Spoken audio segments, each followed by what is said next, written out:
Oi, pessoal! Hoje nós estamos aqui com mais um episódio do nosso PodSap, oficialmente inaugurando o estúdio. Olha só que legal! Esse logo foi desenvolvido por uma aluna do 6º ano, a Caroline, e a sala foi montada pelo pessoal do 8º ano, com o apoio da professora Renata, do Maker.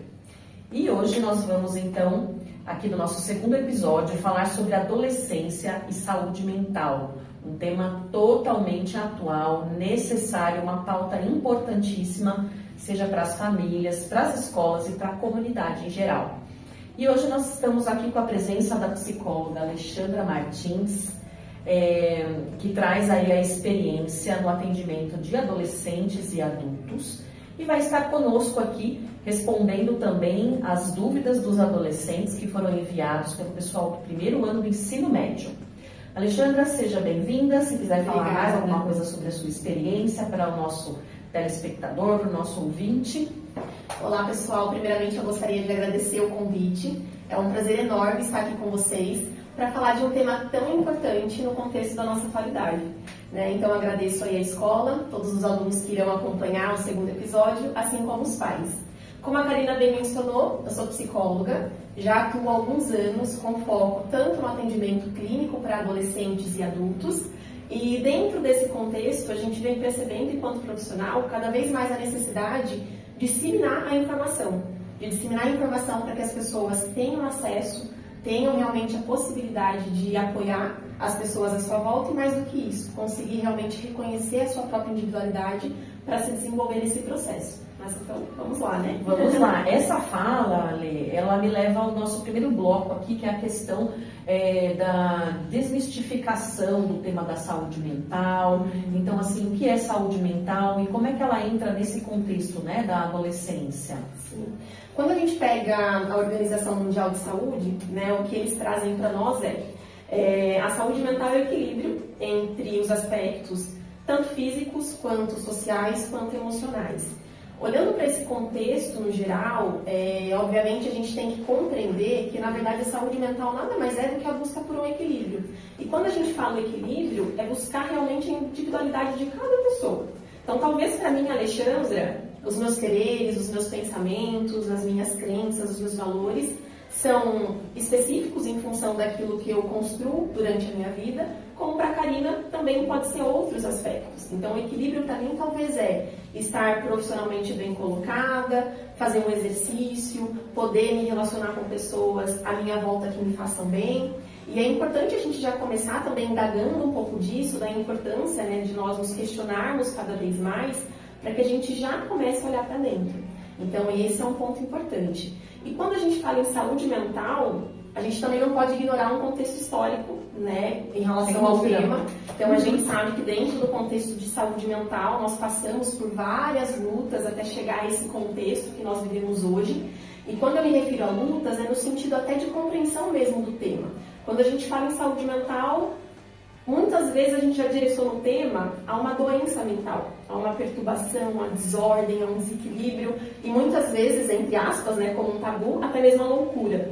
E aí é um tema muito complicado, porque se a gente já tem essa crença e esse valor de uma maneira tão enraizada, tão logo eu me sinto, às vezes, envergonhado de buscar essa ajuda, porque, afinal de contas, eu não quero parecer desequilibrado, desajustado, com algum problema de saúde mental, de doença mental, como eu mencionei, perante a sociedade. Então, eu acredito que já entra a questão da desmistificação nesse primeiro ponto, da gente realmente compreender que, na verdade, falar sobre saúde mental tem que ser levado com leveza, assim como tantas outras coisas que a gente traz também na nossa rotina. Então, quando a gente fala em, por exemplo, saúde física, é algo comum. Saúde mental também é necessário. Se a gente cuida tão bem do nosso corpo, por que não cuidar da nossa mente, que na verdade é algo tão interdependente, tudo se conversa. Quando a gente sente dor, automaticamente reações fisiológicas estão sendo despertadas no nosso corpo. Então, automaticamente, a gente está falando também sobre aspectos emocionais, aspectos fisiológicos e não somente físicos. Então, esse é um ponto aí para a gente olhar com bastante carinho. E, além disso, quando a gente fala em desmistificar saúde mental, é uma chance que a gente dá para nós mesmos e para as pessoas que estão à nossa volta de buscar mais qualidade de vida e bem-estar. Então, eu acredito que a gente começa já startando aqui um pouquinho da nossa conversa, Karina, colocando realmente as pessoas em provocação de que é necessário a gente ir além do que talvez a gente construiu até o momento sobre o tema.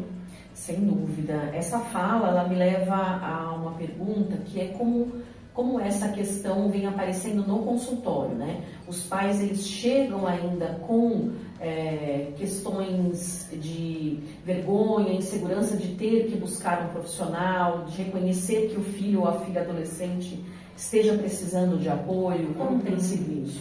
Eu vou fazer 2 recortes. Como eu comentei com vocês que eu trabalho tanto com adulto como adolescente, eu vou trazer um pouquinho do contexto do adulto e depois a gente faz esse gancho com a questão da própria paternidade, a maternidade envolvida. Mas sim, a gente ainda sente essa dificuldade, eu estou falando até num plural, porque até em conversa com outras colegas e colegas de profissão, é algo que a gente sempre entra nesse contexto, a gente percebe que muitas pessoas acreditam que buscar uma ajuda nesse contexto psicológico é aceitar para elas mesmas que elas não estão dando conta de algo sozinhas. Faz sentido. E na verdade nem sempre é isso. Né? Buscar uma ajuda profissional vai muito além disso. Então muitas vezes é a gente compreender que eu preciso ter um tempo para mim. Quantas mães, por exemplo, na correria do dia a dia, não conseguem ter tempo para elas? Né? Eu tenho várias mãezinhas no consultório. Então é algo que a gente sabe, né? Às vezes é trabalho. Vamos pensar aqui num contexto lógico. A gente trabalha no mínimo, né? Pegando um contexto aí, digamos, tradicional. 8 horas por dia. Aí a gente dorme mais 8 horas por dia. Tem o contexto logístico. Aí você é mãe, você é esposa, você é esposo, é pai. Então, assim, o tempo que você tem para você em meio à tua rotina é escasso, né? É escasso. Então, esse é o primeiro ponto. Então, a gente tem essa dificuldade, mas ao mesmo tempo também eu não posso ignorar que estão evoluindo as coisas. Então, hoje eu já tenho uma procura cada vez maior, principalmente com a pandemia. Eu entendo também que isso aumentou muito a valorização e a importância do cuidado, né? Mas ainda a gente tem passos largos para conseguir, de fato, alcançar essa visão de que falar sobre aspectos psicológicos tem que ser levado com naturalidade e está tudo bem. Né? A gente pode sim fazer um tratamento não só pensando na doença, mas como também na prevenção, que é um tema que eu gosto muito de abordar. Afinal de contas, quando a gente pega as políticas públicas, principalmente num contexto de saúde física, a gente tem falado muito sobre isso, né? Atenção primária à saúde, prevenção, não só tratar a doença. Tanto é que muitos planos hoje de saúde também entram nesse contexto de vender cuidado, de vender prevenção e não vender propriamente o tratamento. Né? Então, olhando para a saúde mental, isso também tem que cada vez mais ser explorado, né? A gente trazer essa oportunidade, da pessoa olhar para dentro, da pessoa conseguir realmente ter esse tempo para ela, conseguir olhar para as coisas que fazem bem a ela e ela conseguir, nessa totalidade, expandir o que ela tem de melhor para os outros. E quando a gente olha nesse segundo ponto que eu mencionei no início, que é para o adolescente, aí a gente entra em outro aspecto. Nós sabemos que a adolescência ela tem uma relevância muito grande no aspecto de desenvolvimento e muitas dessas questões que não são desenvolvidas da maneira esperada têm uma grande consequência, inclusive, na vida adulta. Então, quando a gente olha para isso, a gente não pode ignorar que muitos adolescentes, por mais que já tenham mais acesso à informação, ainda se sentem, muitas vezes, inibidos, se autocriticam, muitas vezes ficam envergonhados em função de outras pessoas à sua volta talvez não conseguirem lidar bem com essa situação. Então, eles vão também buscar ajuda profissional, digamos que um pouco mais acanhados, sem ao menos entender o porquê eles estão lá e o que vai acontecer lá. Né? Acho que também tem um desafio aí da nossa profissão, né? Da gente conseguir explicar cada vez mais e disseminar também a importância da terapia, a importância dos cuidados relacionados a esse aspecto, para que as pessoas também se apropriem dessa importância e compreendam que, na verdade, é algo natural, gente. Não tem nada demais sentar ali na salinha, tá tudo certo. É uma conversa, um diálogo, uma construção, assim como a gente está fazendo aqui, só que com algumas abordagens, algumas técnicas e alguns direcionamentos que, de fato, buscam ali trabalhar no aspecto que foi levantado como demanda. Perfeito. Isso me leva aqui também, experiência assim, de psicóloga para psicóloga, né? que o atendimento psicológico em especial não tem só a função de tratamento, né, Lê? Então, eu estou imaginando aqui que, com o passar do tempo, eu entendo que a terapia, né, a psicoterapia em especial, pode vir a ser utilizada, né, cada vez mais com um aspecto preventivo, um aspecto de autocuidado mesmo, né?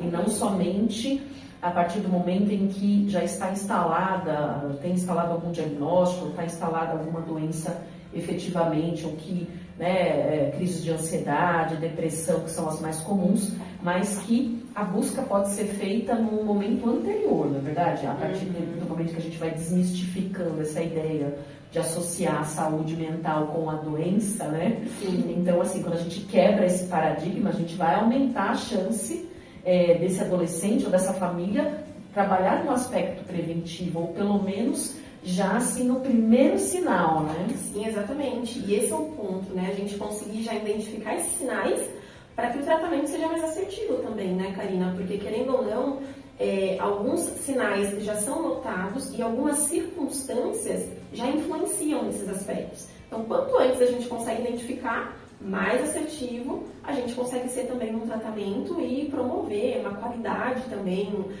um direcionamento muito mais oportuno para esse adolescente, para essa criança que muitas vezes também necessita aí desses cuidados. Perfeito. E aqui a gente vai então, né, deixa pra gente ir pro segundo bloco, né, que são aí os problemas de saúde mental. E eu vou colocar aqui a pergunta de um aluno do ensino médio, que é o Otávio Migliazzi, que é: como eu consigo identificar que eu estou tendo uma crise de ansiedade? Quais são os sinais, né? Então a gente aproveita essa deixa para falar dos problemas mais comuns e dos sintomas, para que eles possam reconhecer, identificar em si mesmos, né? Facilitando a autopercepção, o autodiagnóstico, digamos assim, e a busca por uma ajuda. Sim, perfeito. Uma pergunta bem pertinente, inclusive, do Otávio, mas eu vou trazer aqui alguns pontos até um pouco mais simplórios para ficar claro também, né, para o nosso público, até para que eles consigam já identificar com mais assertividade essa questão. Mas vamos pensar na adolescência. Geralmente a gente tem um adolescente, um amigo, um filho, que geralmente tem um nível de sociabilidade, de relação com as outras pessoas, que a gente entende que é adequado. E simplesmente a gente começa a perceber que essa pessoa se ausenta mais dessas relações, começa a ficar um pouquinho ali realmente um pouco mais afastado. Muitas vezes é um adolescente que a gente percebe que tem alguns pensamentos, muitas vezes obsessivo em relação a alguma situação específica. Quando eu me refiro a obsessivo é no sentido da gente só conseguir ficar pensando naquilo. Talvez alguém... Pensamento em loop, né? Exatamente, né? Alguém aqui, talvez que está acompanhando também hoje o nosso podcast, até vai se ver nessa situação, né? Nós que somos adultos, é importante também a gente trazer esse ponto. Se sentir ansioso em alguns momentos é natural, no sentido de que talvez tenha alguma situação, um exemplo, uma semana de prova, né? Que a gente vai se sentir avaliado, que já nos traz algumas questões até fisiológicas que muitas vezes nos deixam ali num contexto mais ansioso. Agora, quando isso é recorrente, a gente tem que prestar muita atenção, porque pode ter de fato uma questão patológica. Então, por isso é importante também a gente observar não só o que está acontecendo, mas quando e quanto tempo isso vem acontecendo, para que a gente consiga levar mais a informação ali com qualidade, inclusive, caso necessário, para um acompanhamento psicológico ou até mesmo psiquiátrico. Mas, pegando ainda o gancho dos sintomas, além dessa questão também, a gente tem algumas reações fisiológicas muitas vezes, né? Então, palpitação, taquicardia, geralmente a gente tem aquela inquietação também, né, dos membros, não consegue ficar ali muito parado, sudorese, que são ali aqueles calores que a gente tem, os suores, a mão, né? Geralmente são suores mais frios, a gente costuma dizer. Calafrio. Exatamente. Então, tudo isso são aí alguns sinais que a gente pode observar. E além da questão também desse afastamento, muitas vezes para os pais, principalmente, que acabam tendo um contato mais próximo, e os próprios professores, a gente observar de fato os hábitos desses adolescentes. Como eu comentei no início, cada pessoa é única. Então, talvez o que é comum para mim não é comum para a Karina. Talvez eu sou um pouquinho mais acanhada, um pouquinho mais tímida. Só que assim, eu tenho geralmente um círculo de amizades. Se eu comecei a me afastar desse círculo de amizades, o que está acontecendo? Tem outros alunos que geralmente são mais expansivos, conversam com todo mundo, mas se a gente percebe também que eles estão se sentindo mais desconfortáveis na situação, é importante a gente se questionar, né? O que está acontecendo? Será que é alguma situação pontual? É algo preocupante? Então, são alguns aí dos pontos, digamos, mais comuns a gente observar, como também tem algumas questões um pouco mais intensas que pode aparecer, como, por exemplo, até reflexo no nosso próprio sono, né? Então, aí a gente tem a dificuldade, por exemplo, para dormir. Eu sempre costumo brincar nesse sentido, para levar com um pouquinho mais de leveza, que geralmente o período noturno é o período que a gente está com a nossa cabeça mais calma, porque é o período que a gente está tentando se desligar, né? Então, geralmente não tem muitas pessoas falando, a gente já parou ali de estudar, de trabalhar, só que ao mesmo tempo a gente não tem esses fatores externos à nossa volta, mas parece que os internos vêm tudo à noite. Aí começam as vozes, né? As vozes internas. As vozes internas. Você não fez isso, você precisa fazer aquilo, você precisa de repente dar conta disso. Ai, o meu amigo fez isso, eu não estou dando conta. Poxa, mas a minha prova, a minha nota foi pior do que meu colega. Então, será que eu não sou boa? Exatamente. Sim. Então, são pontos que também podem, inclusive, a gente começar a perceber nesses comportamentos que podem, consequentemente, daí, desencadear alguns desses sinais que eu trouxe aqui para vocês.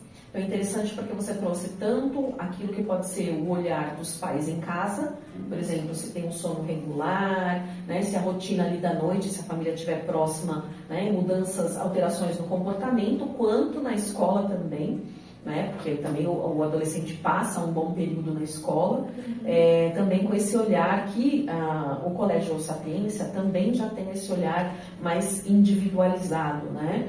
Então fica mais fácil perceber alguma alteração ali nessa individualidade que você mencionou, né? De repente eu consigo olhar para o aluno que é mais expansivo, quanto para o aluno que é mais introvertido, mais reservado, mas eu perceber igualmente alterações dentro dessa própria característica, né? Quer dizer que não é um olhar geral, né? Pelo que você está descrevendo, não é olhar todo mundo igual, e sim em suas particularidades, correto? Exatamente. E até para a gente fechar essa pergunta do Otávio com chave de ouro, né? É importante realmente a gente observar isso com bastante carinho, porque esses sinais, geralmente os amigos também, os colegas de classe que estão ali convivendo diariamente com essas outras pessoas da turma, conseguem, mais do que até outras pessoas, entenderem essa dinâmica e o quanto essa individualidade é importante. Porque muitas vezes esses colegas de sala convivem a maior parte do tempo de qualidade aqui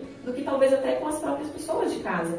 E é muito interessante. Excelente pontuação. E é muito interessante também saber, né, que a escola em si tem esse olhar de cuidado, porque é um diferencial gigantesco no contexto de educação, de desenvolvimento desse adolescente. Porque, inclusive, essa é uma base para que esse adolescente também se sinta confortável, que ele tenha uma estrutura de qualidade e que ele entenda que, além do apoio familiar, ele tem mais uma rede de apoio também nesse aspecto social, ali diariamente sendo realizado e sendo olhado com carinho também para ele. A gente fala hoje em dia, até nas empresas, né, sobre o conceito de segurança psicológica, Exatamente. Né? Então, ter isso no contexto escolar me parece uma enorme vantagem, né? De ter isso já como um lugar de fala, de expressão e de segurança mesmo, né? Com certeza. Que são, inclusive, aspectos extremamente importantes para desenvolver a segurança, né? A autoestima, a autoconfiança, e isso vai refletir completamente na vida adulta, principalmente numa transição da adolescência, né, para o jovem adulto, digamos assim, aonde nós já sabemos que tem vários aspectos sociais, vários desafios que por si só já trazem uma sobrecarga e uma pressão, né, digamos assim, emocional, até em função das escolhas, das decisões que a gente passa a ter, que até então estavam fora do nosso contexto. Sim, de repente a gente é arremessado, né? Você está lá no ensino médio, de repente começa, o que você vai fazer, né? O que você vai querer cursar? Você vai trabalhar? Você vai estudar? Né? Já sabe o que você quer fazer da vida, né? Então estou imaginando aí que é um período onde o adolescente fica mais suscetível ao aparecimento das doenças mentais, né? Você consegue comentar assim das principais, eu digo principais, não digo, mas assim, das mais frequentes, né?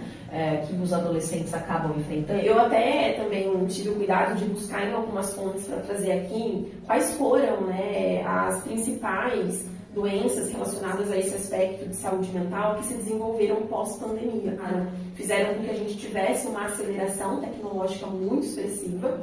Então, com isso também, a gente teve uma consequência no nível de sociabilidade. Então, a gente sabe que muitos desses adolescentes ficaram muito mais focados nessa questão aí de aspectos digitais, redes sociais, mas entre as principais aí que a gente vem realmente notando um aumento exponencial é a depressão, a própria ansiedade, que nós também já citamos aqui de uma forma bem expressiva, compulsões alimentares, que às vezes, na maioria das vezes eu diria, está muito associada até à questão mesmo da busca pela aceitação, no sentido de buscar uma aceitação naquilo que está de padrão imposto, até no sentido de sociedade. A gente sabe que ainda também existe uma dificuldade, um caminho a ser percorrido nesse sentido. Nós temos também, propriamente dito, muitas vezes questões relacionadas à automutilação, que eu sempre costumo até trazer aqui um ponto de observação muito importante, que quando a gente fala em automutilação, para algumas pessoas soa até como algo muito forte, né? Chocante. Né? Mas a gente precisa compreender que muitas vezes isso é uma forma de expressão dessas pessoas, porque a dor é tanta que é uma forma dela tentar de fato redirecionar algo que a pessoa, o adolescente naquele momento não consegue identificar. Por isso é tão importante esse apoio também, essa rede, como eu mencionei anteriormente, para que a gente consiga dar esse suporte emocional e consiga fazer com que esse adolescente também reconheça pelo que ele está passando, né? Quais são essas dores, quais são essas dificuldades, o que a gente pode fazer junto para a gente conseguir perpassar por esse momento. Sim. Então são perguntas necessárias que às vezes quando nós estamos com esses pensamentos tão acelerados, a gente não consegue ao menos fazê-las em função mesmo de tanta informação, né, de tanta questão que a gente está realmente ali passando naquele momento. Temos também um déficit de atenção e até mesmo a hiperatividade, que eu diria também que são dois pontos que o ensino em si acaba também sentindo num contexto de sala de aula. Sem dúvida. Né? Então essas são aí as que a gente percebe que realmente tem aparecido cada vez mais com certa frequência quando a gente trabalha esse público em específico. Outro ponto que eu acho que cabe a gente colocar na pauta da discussão desse momento é em relação aos fatores, né, que contribuem para o surgimento dos quadros referentes à saúde mental, né, dos fatores que impulsionam o aparecimento dos quadros de depressão, de ansiedade, enfim. Você poderia falar um pouquinho desses fatores? Claro, com certeza. E pensando já aqui, eu vou fazer também alguns recortes para ficar um pouco mais claro, mas eu já começaria trazendo, até para a gente se questionar um pouco aqui mais em relação a isso, a própria questão da exposição a fatores de risco. O que seria isso? As questões de violência física, muitas vezes Sim. emocional, até mesmo em alguns contextos sexual, né? E aqui a gente já consegue até fazer um gancho importante num sentido também da gente começar a pensar nessas relações que existem em meio a esse adolescente. Então, quando eu digo, por exemplo, fatores de risco associados a uma questão de violência verbal, emocional, né? Como a gente está se relacionando com esse adolescente? Será que a gente está sendo muito duro, né? Muito rígido, fazendo autocobranças, impondo algumas questões as quais dizem mais respeito sobre nós do que eles mesmos? Então, esse já é um alerta, principalmente para as pessoas que convivem com esses adolescentes, tanto a nível, né, de familiares, muitas vezes até os colegas de sala, porque, querendo ou não também, até pegando um gancho aqui, a gente sabe que o bullying é uma realidade, né? Inclusive, nós temos aí algumas pesquisas que referenciam que pelo menos 23% das pessoas que já passaram pelo ensino de aprendizagem já sofreram e já declararam alguma situação de bullying. Então, quando a gente traz essa questão, é importante nós também repensarmos o quanto nós estamos praticando, às vezes sem perceber, né? E o quanto isso influencia também psicologicamente na outra pessoa. Porque isso pode trazer aspectos relacionados à autocrítica, a afastamento de grupos, e a gente sabe que um dos determinantes principais na adolescência é a busca por esse espaço, a socialização, é a busca pelos grupos. Não é à toa que dentro das salas de aula, e eu falo isso com muita naturalidade porque eu também já, né, passei por essa fase, a gente começa a perceber que tem os grupinhos. Então você olha lá o grupo do fundão, né? O grupinho, de repente, das pessoas que são mais centradas, que estão ali realmente mais focadas em aprender, né? Aquele contexto de ensino e aprendizagem, entre aspas, como geralmente falam também no vocabulário popular, as pessoas mais nerds, mais concentradas, Sim. né? Tem os outros que geralmente já têm escolhas, buscas por algumas outras questões muito específicas. Então, nós também trazendo algumas questões, algumas percepções, algumas colocações inapropriadas, pode fazer com que esse afastamento ocorra. Incendeia, né? Inclusive tem uma pergunta aqui, elaborada pelo Matheus e pela Pietra, também no ensino médio, aqui do Colégio Sapiência, que é: como o bullying pode afetar a saúde mental do adolescente? Perfeito. Vem de encontro, né? Sim, depois eu dou sequência nos outros pontos que podem também influenciar. Mas até olhando para essa pergunta, eu até retomei também alguns estudos, né, e estava relendo algumas questões referentes ao bullying, e eu achei importante até já pensar um pouquinho nesse quesito, né? Quando a gente fala bullying, o que significa isso? Acho que é o primeiro ponto, sem dúvida. Então, o bullying, ele vem de um termo, na verdade, em inglês, né, que é bull. Então, o bully significa o quê? Valentão, aquela pessoa realmente que tem comportamentos muito mais direcionados ali para ser mais bravo, para de repente trazer alguns contextos de conflito, de briga. Então, se vocês derem um Google, vocês vão ver que realmente traz muita referência a valente, valentão, digamos assim. E quando a gente traz o verbo, né, em gerúndio, que é em inglês, está muito direcionado à questão realmente da ação contínua. Da repetição. Então, quando a gente olha essa questão e trazendo para a nossa realidade, o que significa o bullying, então? São situações de opressão, situações de violência, situações realmente aí a nível de agressão, muitas vezes física também, né, e verbal, que são reiteradas de forma contínua. E isso vai fazendo com que esse adolescente, essa pessoa que está passando por esse momento, comece também a sofrer consequências emocionais. Medo, porque muitas vezes a pessoa se sente com medo de estar naquele ambiente, né? Muitas vezes ansiosa, que foi um ponto que nós comentamos também inicialmente, que a princípio pode ser um comportamento, mas que depois, de forma recorrente, pode desenvolver uma patologia. Então, fico ansiosa de ir para a escola, as pessoas vão me zoar, as pessoas vão falar de mim, as pessoas não me querem bem, as pessoas não me aceitam. Aí, nesse ponto de aceitação, já entra um outro ponto importante aqui também, até para a gente já continuar na linha do que você também me perguntou, Kai, respondendo também a pergunta do aluno. Mas, se eu falo que um dos principais pontos é a gente buscar a aceitação desses grupos sociais, e ao mesmo tempo também eu estou buscando autonomia, porque eu estou nessa fase de descoberta pessoal, quando vem alguém e faz esse bullying comigo, eu não tenho base, eu desestabilizo emocionalmente falando. Então, às vezes, um simples comentário pode ter um teor muito grande nesse aspecto. Por isso, quando você trouxe essa pergunta, eu falei que ela é perfeita, porque cabe aqui uma consciencialização. Então, a gente se conscientizar de que realmente nós precisamos trazer à nossa consciência a importância da gente não praticar o bullying e quando a gente também presenciar essa situação, ser uma das pessoas que naquele momento promova a diferença. Então, por que está acontecendo? Exatamente, por que está acontecendo isso? Não precisa ser assim. Vamos por outro caminho, as diferenças existem, tá tudo bem. Então, essa consciencialização, ela é importante nesse sentido, da gente entender que a gente precisa, de fato, além da consciência, buscar realmente aí ser um propagador de que nós precisamos evoluir, que nós precisamos realmente fazer parte de um movimento positivo. Então, acho que eu consegui trazer um pouquinho aí da resposta, né, do aluno, mas até dando continuidade, outros pontos aqui também que afetam, né, essa questão é a busca por aspirações do futuro. Então, o que significa aspirações do futuro? O que eu vou ser? Né? O que eu vou escolher? O que eu vou fazer de faculdade? Nossa, onde eu vou trabalhar? Como eu vou me sustentar? Poxa, meu amigo já sabe o que ele quer, eu não sei o que eu quero. Então, todos esses pensamentos, muitas vezes, surgem na adolescência em função desse marco importante também, que nós temos aí na alteração dessa questão até de decisão, né, de, digamos, responsabilidade. De vida, né? Exatamente, né? Então a gente passa por essa fase.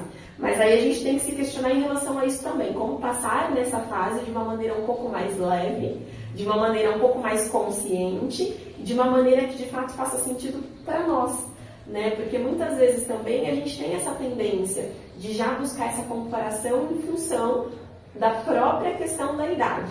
Então, logo, a gente busca também essa comparação no sentido daquilo que a gente quer para a nossa vida. Então, é muito comum a gente, por exemplo, ouvir vários adolescentes falando que quer uma profissão porque outra pessoa já fez, porque acha que vai ser legal.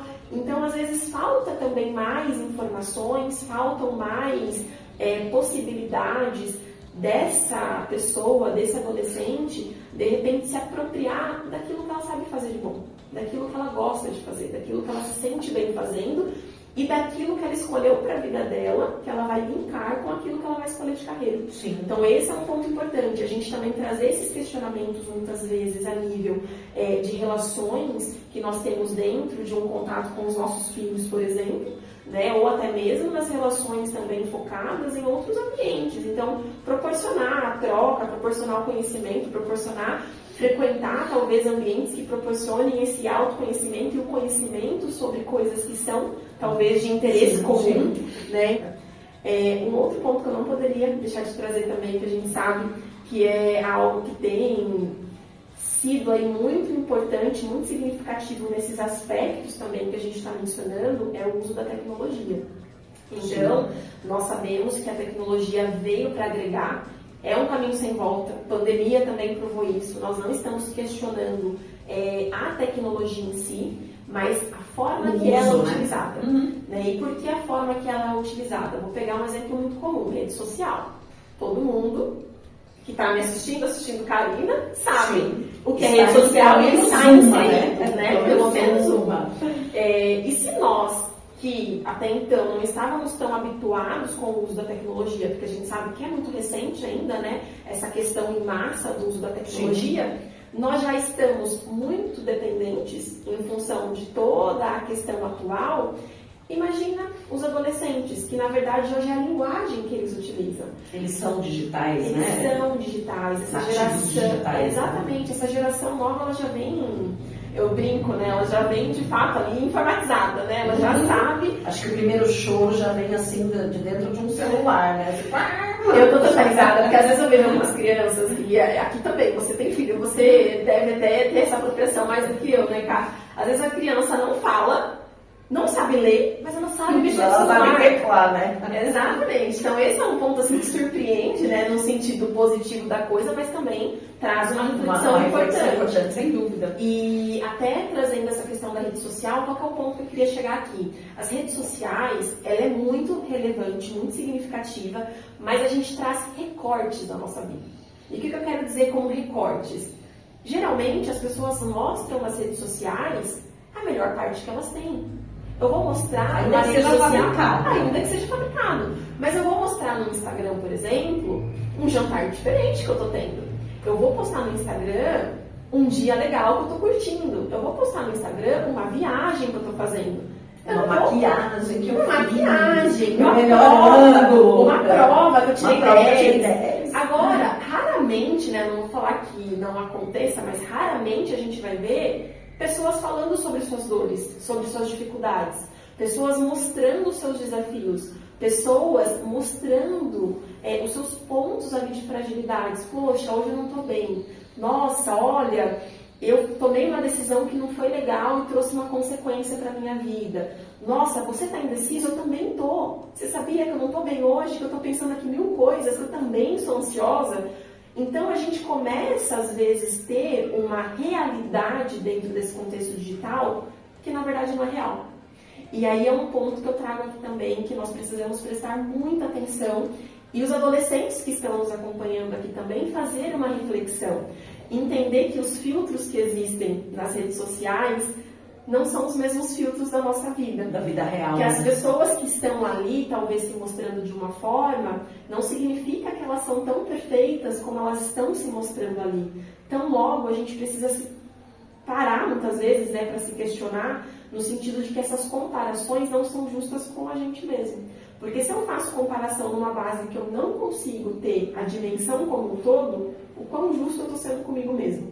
Então, eu diria que esse também é um fator aí muito relevante que muitas vezes contribuem nesse aspecto de desencadear algumas questões aí emocionais muito relativas nessa adolescência. Porque aí você está falando, eu fiz um link com o bloco anterior, onde você falou a questão da comparação, né? Que o adolescente, na busca de referências, né?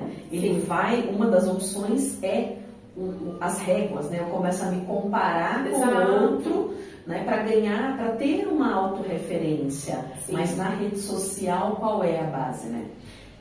Que referência é essa? Sim, né? E a gente não pode ignorar que sim, eles estão se desenvolvendo. Pegamos agora pais que estão assistindo, né? Vamos nos colocar um pouquinho nessa posição até como exemplo. Um dia que você não acorda bem, que você já está tendo pensamentos disfuncionais, aqueles pensamentos negativos, aí você está se questionando sobre sua vida, você abre o Instagram, se depara com alguma coisa que alguém está fazendo legal, aquilo para você é mais um estímulo que vai te colocar num questionamento ainda mais disfuncional. Porque você vai olhar aquilo e tem uma tendência muito forte de pensar o seguinte: poxa, mas olha lá, só eu que trabalho muito e não faço nada, não aproveito minha vida.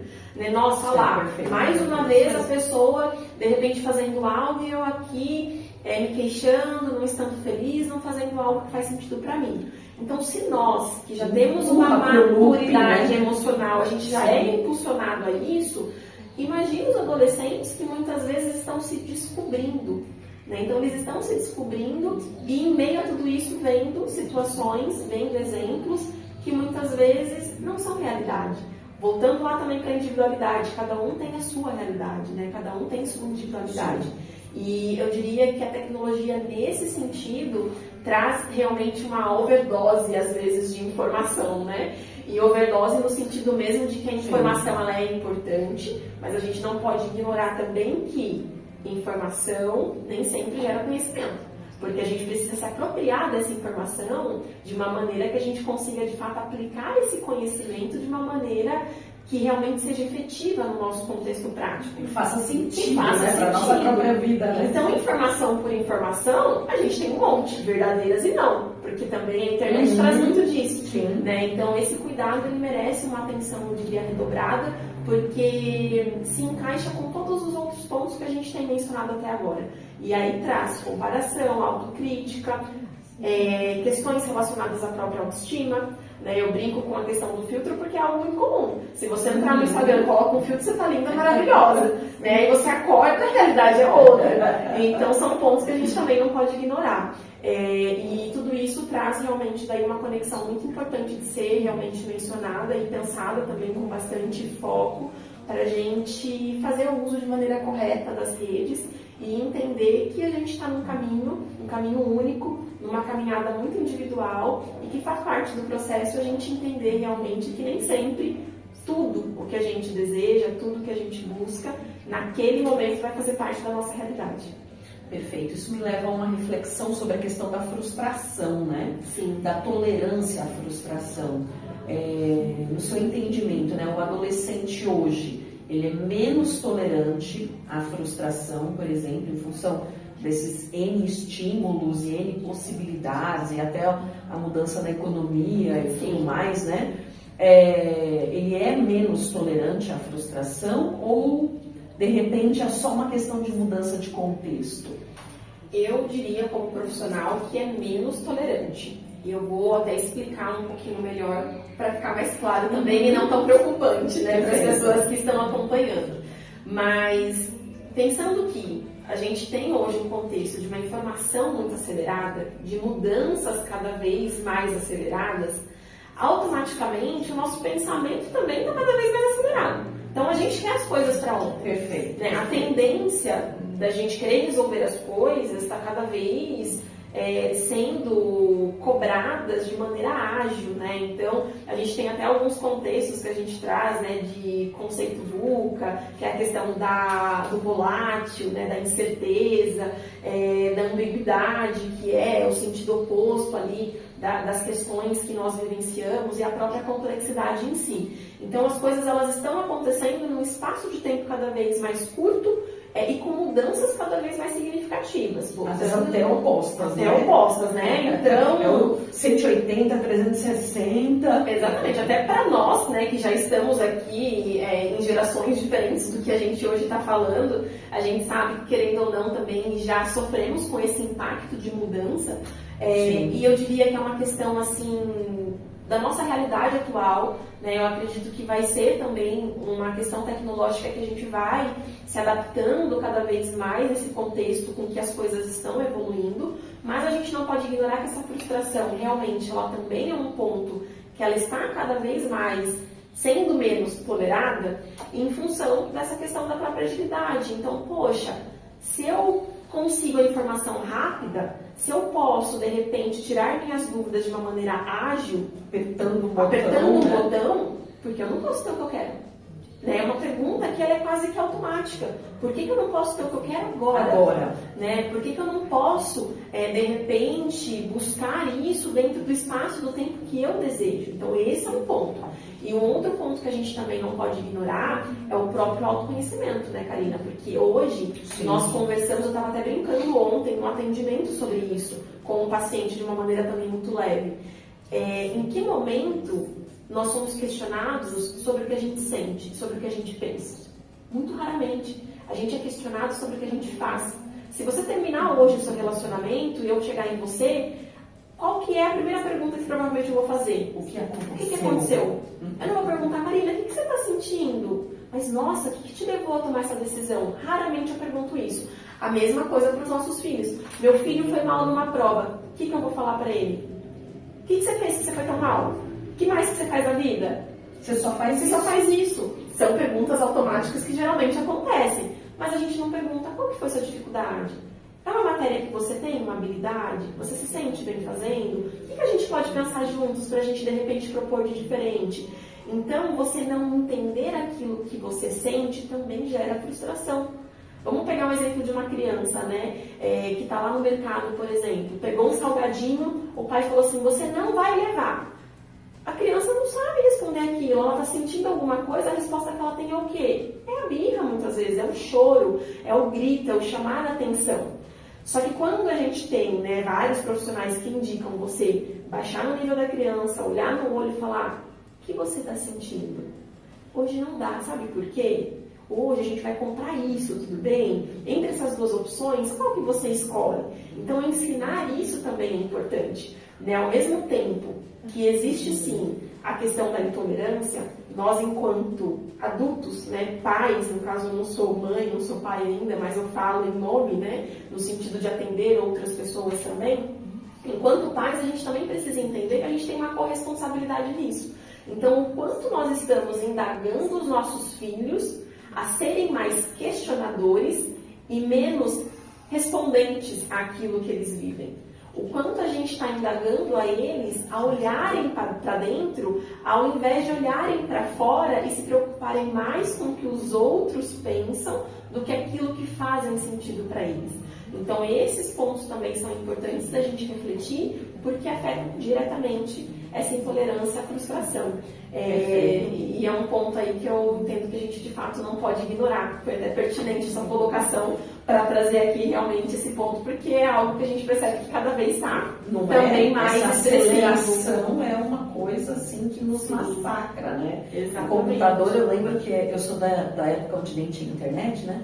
Mas era internet de escada, que não conectava, depois a gente conseguiu uma internet mais rápida, daí hoje você tem o SSD 2375, então assim, é algo que realmente nós mesmos queremos apertar o botão e que a coisa seja mais rápida possível. Eu ainda peguei o computador, mas celular não, celular na minha época ainda era celular de tecla, tijolão, caro, né, e não tinha mais nada além da funcionalidade de ligar e mandar SMS. Mas é uma questão que a gente está cada vez, de fato, assim, mais dependente nesse sentido, né? Hoje, por exemplo, é muito comum a gente esquecer qualquer coisa em casa, mas não esquecer o celular. Então já faz parte, eu brinco, do da nosso sua geração, né? Porque a minha, assim, eu ainda esqueço. O meu já é mais difícil. Então os adolescentes também, eu acho que vai lá é mais difícil. Quando esquece, a gente se auto-questiona ainda. O que está acontecendo? Você que eu esqueci. Parte do meu corpo, eu esqueci. Isso me deixa, assim, essa essa questão que você está trazendo nesse último bloco, né, me deixa assim muito feliz de saber que a minha filha estuda aqui no Colégio SAP, porque existe, né, todo um trabalho em relação à educação socioemocional. E também no ensino médio a gente tem um projeto de vida, né, que ele se estende ao longo dos 3 anos do ensino médio. Então o projeto de vida ele vai trazer, né, inicialmente começa com a educação socioemocional já desde a educação infantil ao longo do ensino fundamental e no ensino médio o LIV, né, que é o sistema que a gente utiliza para trabalhar a questão da educação socioemocional aqui no SAP. No ensino médio tem um projeto de vida, né, onde o adolescente tem a oportunidade de trazer esses questionamentos todos que você está colocando, né, de olhar para si e buscar uma identidade única, né, baseada, criar uma autorreferência, né, para poder fazer as suas escolhas de vida com mais maturidade, ainda que a idade não seja, né, uma idade onde a gente possa dizer que um adolescente seja maduro, mas dentro, né, da possibilidade, né, traz essa ferramenta, né, como muito útil para eles poderem se engajar nas próprias escolhas de uma maneira mais assertiva, né? Então, assim, pensando no aspecto preventivo, né? Então eu vejo que o colégio ele se preocupa em, vamos dizer assim, tentar bloquear os fatores estressores que possam afetar esse aluno, né? Dando ao contrário da pressão, né? Dando instrumentos, né? Instrumentalizando esse adolescente para que ele tenha voz, a família participa ativamente, né, em parceria com a escola, então reforça, né, esse conceito, os professores são preparados, então assim, o contexto da escola em geral, ele acaba sendo um contexto favorável à prevenção, né, da ocorrência das doenças mentais, né? E isso chega a soar como música aos ouvidos, né? Porque a gente sabe que não é qualquer instituição que promove esse tipo de ação. E é uma realidade também que a gente já vem percebendo, eu que trabalho também com o eixo de desenvolvimento de carreira, o quanto essa aceleração ela tem impactado até na construção de novas profissões e também o quanto a gente tem ressignificado tantas outras. Então, esse ponto é importante a gente mencionar, e eu sempre trago muito isso também para o contexto de desenvolvimento de carreira. Nós pensamos muito na carreira que a gente busca ter, mas, na verdade, a gente deveria fazer um questionamento contrário. Qual é a vida que a gente pretende ter para a gente conseguir encaixar uma carreira nela? E por que eu trago isso?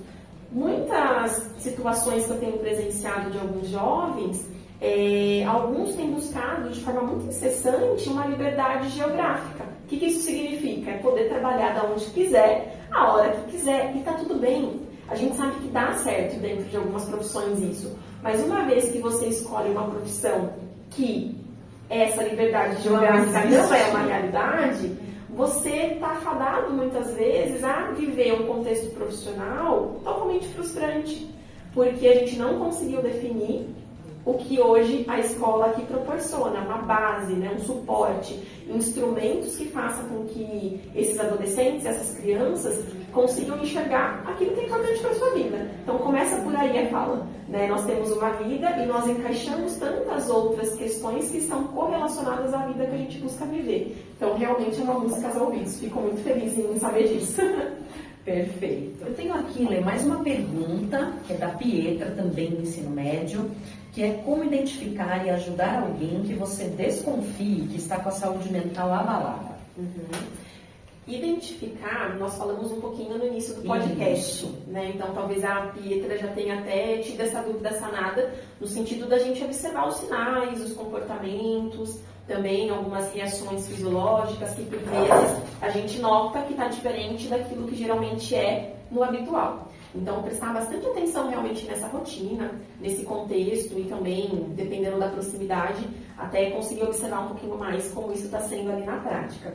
Mas, indo para o segundo foco, que é realmente como a gente pode efetivamente, né, ajudar, Então aqui entra muito a questão da gente conseguir naquele momento dar uma escuta atenta para esse colega de sala, então tentar compreender o que está acontecendo, né? Se colocar naquele momento como um suporte. Muitas vezes só o fato de você ser ouvido já é muito importante, principalmente quando a gente está livre de questões de julgamento. Julgamento, né? Pensei a mesma coisa. Então esse é um ponto que realmente talvez já traga aí uma ajuda muito expressiva. Além disso, o fato de você só estar por perto, às vezes também é uma diferença. Então, da pessoa saber que você está ali, né, disposta a ajudar, disposta a apoiar, disposta a compreender aquele momento, também faz com que ela se sinta muitas vezes querida, importante nesse momento que ela está passando. Obviamente que dependendo também das questões, cabe buscar a ajuda da rede, tanto de apoio no sentido da escola de educação, como também dos próprios pais. Então, se a gente percebe, né, que tem alguns comportamentos que estão sendo até prejudiciais para esse nosso colega de sala, a gente precisa acionar os responsáveis para que eles consigam também compreender o que está acontecendo e aí evoluir essa ajuda. Porque a gente não pode ignorar, nós falamos aqui também, né, um pouquinho aí dos sintomas, dos sinais, falamos de algumas questões que podem ser muito expressivas no desenvolvimento dessas questões. Eu até acabei me lembrando de um ponto importante que, falando, acabou passando, mas a gente não pode ignorar também as questões biológicas desse adolescente. Então, nós sabemos que essa fase é muito marcada pelas mudanças hormonais, né? A fase da puberdade, onde a gente sabe que níveis de testosterona, progesterona, estradiol, tá todos aí de fato sendo reajustados e muitas vezes impacta até na questão mesmo de humor, né? Entre outras questões que podem ser notadas. De desempenho, né? De tudo, né? Cansaço, alimentação, tudo isso tem reflexo, porque é o nosso corpo ali realmente que está passando por alterações. Então é necessário comunicar esses responsáveis para que esses também tenham atitudes. Então, fazendo um outro recorte importante para os pais, nós participarmos mais ativamente da realidade, do contexto, da rotina dessas pessoas, dessas crianças, desses adolescentes. Nós também darmos um espaço de escuta atenta, que é aquela escuta que nós estamos dispostos a ouvir, né? Dispostos realmente a tentar extrair daquela fala o sentimento, o que realmente aquele adolescente está querendo passar. Então, eu sei que é difícil, não é uma questão prática quando a gente fala e quando a gente faz, mas muitas vezes a gente precisa se colocar numa posição muito mais de escuta do que de defesa, porque a gente faz muito isso sem perceber, né? Nós estamos conversando armados ou prontos para dar respostas, e muitas vezes as pessoas precisam ser ouvidas, né? Então esse é um ponto de escuta atenta que a gente precisa prestar também bastante atenção para se colocar à disposição. Como também são esses pais, né, que por vezes vão conseguir dar um suporte também de acompanhamento, tanto a nível psicológico como físico. Então é importante ter acompanhamento com o médico de maneira recorrente, mantendo os exames em dia. Afinal, também várias questões a nível de saúde mental, elas são desencadeadas também por questões biológicas. Então a gente tem que se atentar aos hormônios, se atentar às questões de vitaminas. Então procurar um médico, um endocrinologista, para deixar todos esses exames em dia são importantes. E além de tudo isso também é a gente conseguir realmente estar ali, como eu comentei no início do podcast, né, como pessoas que estão propagando algo diferente, algo positivo dentro dessa relação com o outro. Então, Pietra, se a gente conseguir já ser realmente um disseminador de coisas boas, se mostrando que nós estamos ali para poder apoiar, para poder ser uma pessoa que realmente está ali para dar suporte, com certeza a gente já vai fazer uma diferença gigantesca na vida desse colega aí de sala. Perfeito, excelente. E aí tem a pergunta da Manu também, do ensino médio. Como eu faço para cuidar da minha saúde mental? Ah, que delícia! Chegamos numa pergunta importante, né, Manu? Tem vários pontos, acho que alguns a gente também trouxe até aqui. Sim. Né, que é esse olhar para dentro, então a gente poder proporcionar momentos em que vocês consigam compreender aquilo que vocês estão vivendo, aquilo que vocês estão buscando. Como a Karina já mencionou, inclusive hoje, a própria escola dá esse suporte para vocês. Então é aproveitar essas atividades, aproveitar esses instrumentos que vocês têm acesso aqui na escola para conseguir também aí evoluir nesse sentido. Reforçar as relações afetivas. Então, o que eu quero dizer com isso? É a gente experimentar construir novos laços, novas relações. Eu sei que às vezes é complicado nessa fase se expor, de repente conhecer pessoas novas, sair do nosso grupo de amizade para conhecer outros grupos, mas isso também pode trazer gratas surpresas. Então, a gente conseguir também expandir um pouquinho essas relações, conseguir compreender o que a gente consegue entregar dentro dessas relações, como também aquilo que a gente está tendo de retorno, é muito importante para a gente conseguir enxergar a reciprocidade que existe em tudo que a gente, de fato, está desenvolvendo e se propondo a viver. Um outro ponto também é ter uma rotina um pouco mais saudável, então se alimentar bem. Eu sei que nessa fase de adolescência também, às vezes, a gente tem, até em função, como eu mencionei, dos picos hormonais, né? Uma alimentação, uma voracidade, nada talvez tão equilibrada, é verdade. Mas é um ponto da gente pensar o que eu posso já fazer para me alimentar melhor, para ter uma rotina de sono melhor. Então, de noite, uma atividade física, tudo isso são hábitos que podem colaborar. Inclusive, voltando no sono, é um ponto importante, porque a gente sabe que às vezes a gente perde sono até por conta do celular. Né? A gente começa a mexer no celular, assistir um filme, dificulta, a gente se perde ali na rotina de sono. Então, também ter hábitos mais saudáveis pode implicar em resultados muito mais esperados nesse âmbito de desenvolvimento aí, realmente social, emocional e até mesmo físico, né? Porque a gente está falando também em questões de desenvolvimento integral, né? Questões que impactam no todo. Terapia, como a gente tem falado aqui também, é um ponto importante que a gente não pode ignorar, porque nos apoia a conseguir realmente buscar um equilíbrio e também um gerenciamento das nossas emoções. Né? Termos esse momento, como eu mencionei em outras falas, da gente conseguir também olhar para nós mesmos, entendermos o momento que nós estamos passando. E tudo isso faz com que a gente consiga realmente aí, já ir tendo um resultado diferente, talvez, do que a gente consiga enxergar hoje. E também incluir atividades prazerosas, eu acho que para fechar aqui com chave de ouro também, né? Porque eu sei, como eu também comentei em outros momentos, que essa fase tem uma autocobrança muito significativa. Então, geralmente, alguns adolescentes se cobram muito de desenvolverem algumas atividades, até mesmo como os pais também, até pensando no bem desse adolescente, né? Eles acabam colocando dentro dessa rotina algumas atividades que eles julgam ser importantes e muitas vezes são, porque no sentido, por exemplo, de fazer inglês, no sentido de fazer talvez alguma outra atividade, já se desenvolver em outros aspectos de habilidades, são importantes. Mas além dessas atividades importantes, o que mais de prazeroso eu estou fazendo na minha rotina? Né? Essa questão que eu gostaria também de trazer aqui para reflexão, porque tem coisas necessárias, mas tem outras questões que também elas são pertinentes para fazer com que a gente busque esse equilíbrio. Esse equilíbrio no sentido da gente conseguir agregar tudo que é necessário, tudo que eu gosto, tudo que eu pretendo fazer a uma realidade de vida que realmente seja palpável, né? Que seja realmente leve e que a gente consiga aí encontrar recursos para desenvolvê-la de uma maneira muito mais equilibrada, muito mais tranquila, muito mais efetiva, eu diria. E ela acaba se tornando mais consistente, inclusive, Sim, né? Porque ela faz sentido para esse adolescente, né? E o prazeroso é muito individual, gente. Então, assim, talvez prazeroso para mim, vou dar um exemplo real, é andar de bicicleta. Então, eu adoro andar de bicicleta, pego no final de semana, vou com o meu grupinho, a gente se diverte, dá risada, conhece um lugar novo. Para outras pessoas, isso vai ser uma tortura, porque a pessoa não gosta de andar de bicicleta, não tem boa experiência com isso, não teve realmente, talvez, até ações que a levassem realmente a desenvolver essa atividade física, mas tem outras coisas que talvez para a Karina faça muito sentido, né? Então, assim, eu vou tomar um café com as minhas amigas, por exemplo, é algo prazeroso, que para outras pessoas talvez não faça tanto sentido. Então, por isso que é importante o processo de autoconhecimento, para cada um de vocês identificarem aquilo que faz sentido para vocês. Excelente. E por fim, aqui a gente tem a pergunta da Manu e da Pietra, também do ensino médio. Como lidar com as expectativas dos outros sobre você? Esse é uma pauta essencial na adolescência, né? A preocupação com o que o outro pensa sobre mim ou o que o outro espera de mim, né? Exatamente. Eu vou trazer de uma forma aqui bem leve para as meninas, até para a gente conseguir chegar num ponto talvez aqui um pouquinho mais claro do nível de pensamento que eu quero expor. Eu sempre brinco, eu falo que na vida adulta é um pouco mais tranquilo isso, né? Que a gente acaba trazendo o seguinte, né? Qual que é a necessidade de eu lidar com a expectativa do outro? Sendo que a expectativa é dele e não minha. É uma pergunta que eu sempre trago para reflexão, porque muitas vezes a expectativa já está aqui na frase, é do outro.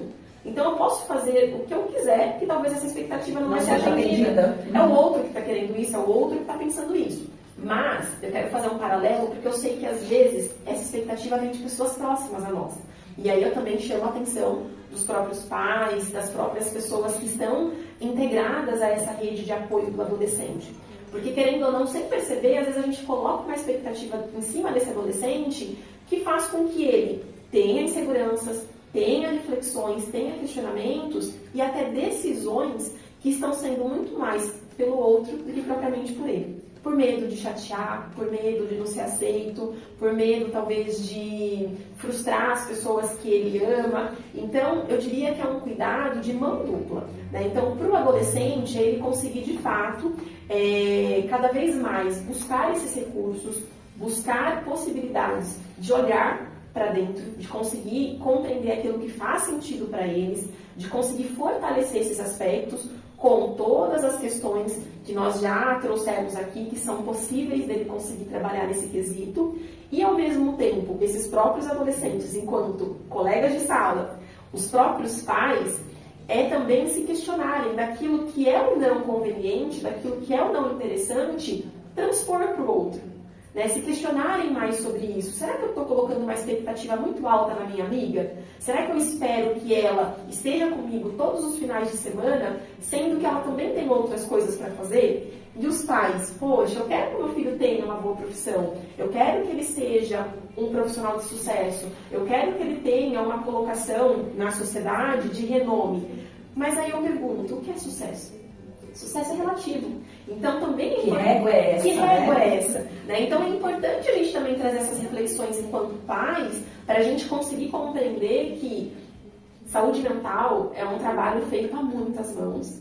Né? Não é algo que a gente faz sozinho, nós estamos inseridos num contexto de sociedade, então nós precisamos ter a responsabilidade de nos respeitarmos enquanto pessoas, mas além disso, da gente respeitar o outro enquanto indivíduo nesse meio. Então, meninas, um ponto aqui para a gente fechar também a pergunta de vocês, é vocês fortalecendo aquilo que vocês entendem ser importante para a realidade de vocês, acreditar mais nisso, e as pessoas que estão à sua volta também entenderem que está tudo bem as pessoas serem diferentes, está tudo bem nós passarmos por experiências diferentes e está tudo bem nós construirmos o nosso processo de aprendizagem de maneira diferente. Perfeito. Eu diria que essa fala final, assim, fecha com chave de diamante, né? Porque a gente já foi. Então, essa com chave de diamante. E aí eu gostaria só, Ale, que você passasse uma mensagem de encorajamento, né, em relação a esse olhar à saúde mental, seja para a escola como um todo, para a comunidade, para os pais e especialmente para os adolescentes, né? Uma mensagem final aí para a gente fechar o nosso WhatsApp de hoje. Eu vou trazer para nós fecharmos aqui uma frase que eu particularmente gosto muito, que diz o seguinte: quem olha para dentro sonha e quem olha para fora desperta. E por que eu estou trazendo isso? Para os alunos é importante esse reconhecimento, Karina, deles compreenderem que a adolescência é um marco extremamente importante na vida. E muitas das questões que esse adolescente vai se desenvolver e vai se apropriar nessa fase vão ter reflexos extremamente significativos na vida adulta. Então eles precisam aprender a olhar mais para eles e ao mesmo tempo respeitarem mais o seu processo, para que essas comparações, para que essas autocríticas, elas sejam cada vez mais diminuídas. Então esse é um ponto aqui que eu gostaria de deixar de mensagem para os alunos. Em relação aos pais, acreditem, vocês estão no caminho certo, eu sei que não é fácil. Nós, enquanto profissionais, nós estamos também cada vez mais sendo desafiados a conseguir propor um ensinamento, uma construção, uma educação de qualidade, né, para as pessoas que estão à nossa volta. Mas o fato de vocês estarem no caminho certo também não tira a responsabilidade de vocês conseguirem respeitar a individualidade do filho de vocês, de entenderem que talvez diferente daquilo que a gente projeta para o outro, cada um dos nossos filhos vão ter quereres e situações, escolhas, necessidades diferentes. E isso é muito comum a gente ver, inclusive, em filhos, né? Pais que têm mais de um filho, por exemplo.